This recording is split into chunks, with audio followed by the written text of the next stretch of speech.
Hello, everybody, and welcome back to the Mind Your Newness channel. I want to share with you an article I wrote on my Substack. You can check it out in the link below. And don't forget to follow me there and follow me here on YouTube.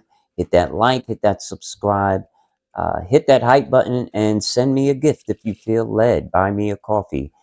Your support will keep these videos flowing and growing and help me continue in my journey. So, the article name is When the Art is Truthful. Do artists have a responsibility to speak to moral issues? To put it another way, is the job of the artist to shine light on disparities in the world? Do artists have the sole responsibility to call out injustices, and should we alone bear the burden of exposing the flaws of humanity? Traditionally, artists take on the role of studying the human condition and presenting its discoveries to the world. Because of this, we're loved and hated for our candid conclusions.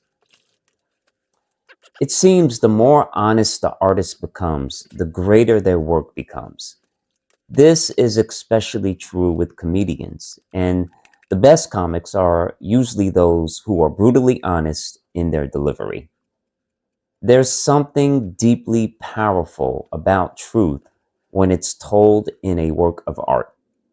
Now, truth is not always convenient. It can be disruptive and sometimes dangerous. From an early age, we're taught truth is virtuous, and it's a standard one must strive to follow. However, the world does not run on virtue. The world kills, persecutes, and minimizes its influence at every opportunity. Now, this causes great dilemma for artists. To be an artist, one must make meaningful connections. And in order to make meaningful connections, one must be honest. Now, think about it. Would you really sit down and hold a deep conversation with someone you knew was a liar? I assume the answer is a unanimous no.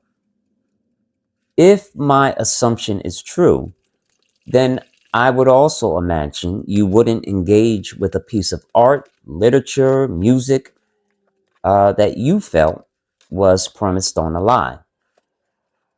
And let's be clear, even if a story, song, or visual is fictional, usually there is a core truth that is built upon. Naturally, we resonate with ideas we perceive as truth. The greatest betrayal in life is finding out what we believe is true is a lie.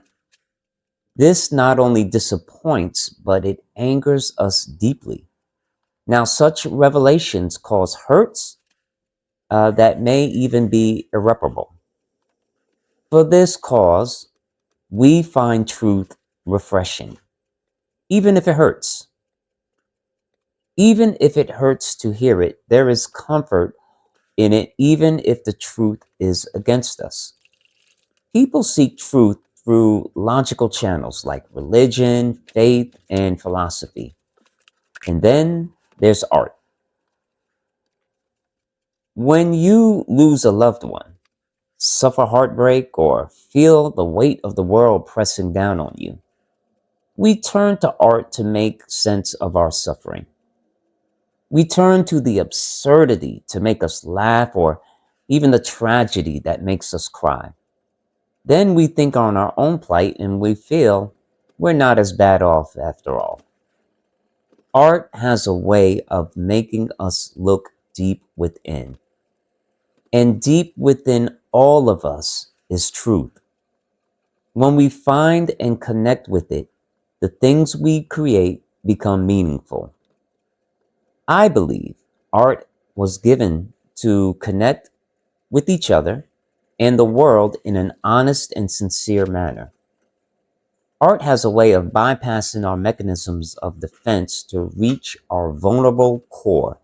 And to me, the artist who can do this effectively wins. Now, to answer my opening question concerning the role of the artists being moderators of morality, I say no. I don't believe it's the artist's sole responsibility to judge moral and ethical questions. I believe this is everyone's responsibility. For the artist, this task comes naturally, but we shouldn't feel pressured to do it. There's plenty of room for art that does not explore social and moral constructs. But no matter the subject, all art speaks to the truth from the artist who created it. And whatever truth you choose to speak will lead to a deeper conversation. I believe artists who feel pressured to stand for an issue or idea they're not enthusiastic about runs the risk of prostituting their gift. And I'm not judging anyone, because there have been times I've accepted work for the sole purpose of making a quick buck. It happens. It's not a good feeling, and it's not a sustainable practice for the long haul. And I've said this time and time again, and I'll continue to scream this from my pulpit. Your best work comes from that you deeply love. The reason for this fact is that you can't lie and love at the same time. Love requires honesty. So when you create from your passion, you are creating from a place of truth. Now, for those of you who are spiritual, the Bible teaches that Yahweh, the creator of heaven and earth, is love. The creator of all things is defined as love. So the very act of creation comes from love. One doesn't need to become an activist to express the truth that brings correction. If we all allow truth to flow from our expression, evil would remain checked. In art, your power is what you express. Your value is what your art communicates. Two artists can paint the same image, sing the same tune, and write about the same subject and have dramatically different results. This happens when the level of engagement is profoundly honest. The more honest and truthful one can be, the deeper the engagement becomes. When this type of engagement takes place, the artist becomes free. Moral and ethical questions feel natural. There's no pressure or force needed to convey the message as it lands smoothly like a plane on a runway. It's okay not to speak on political, religious, or controversial issues in your art. Just speak the truth, any truth, and you'll be amazed what that simple act will unearth and reveal. I hope that you enjoyed this video. If you like this video, please like, comment, and share. And don't forget to subscribe. Hit that like, hit that hype button, hit that super button, and come back and see me again. I love you all. Yahweh bless, and I will talk to you all again soon.